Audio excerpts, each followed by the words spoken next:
সুধী দর্শক মণ্ডলী, আসসালামু আলাইকুম। এগ্রি ইকোবিডির পক্ষ থেকে সবাইকে সুস্বাগতম। আজকের ভিডিওতে আপনাদেরকে আরেকটি আনকমন গাছের সাথে পরিচয় করিয়ে দেবো। ভিডিওতে আপনারা হলুদ রঙের ফুলের যে গাছটি দেখতে পাচ্ছেন, এর নাম হচ্ছে হলুদ কাঞ্চন, এর ইংলিশ নাম হচ্ছে ইয়েলো বহেনিয়া তোমেন্তোসা।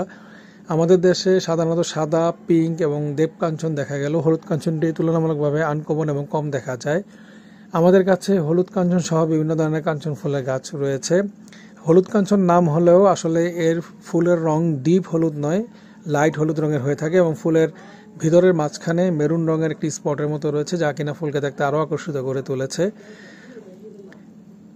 যারা হলুদ কাঞ্চন সহ বিভিন্ন ধরনের কাঞ্চন ফুলের গাছ নিতে ইচ্ছুক, তারা প্লিজ আমাদের ফেসবুক পেজ এগ্রি ইকোবিডি মেসেঞ্জারে নক করতে পারেন, অথবা আমাদের কন্ট্যাক্ট নাম্বার 01715256077 নম্বরেও কল করে বিস্তারিত জেনে নিতে পারেন। আমরা সাধারণত 3 থেকে 4 ফুট পর্যন্ত কাঞ্চন ফুলের গাছ কুরিয়ারে সারা দেশে পাঠিয়ে থাকি। এই গাছগুলো সারাক্ষণ সূর্যের আলো পড়ে এরকম জায়গায় ভালো হয়, তো পার্সেল সেটও ভালো হয়ে থাকে। সবাই ভালো থাকুন, সুস্থ থাকুন। আল্লাহ হাফেজ, আসসালামু আলাইকুম।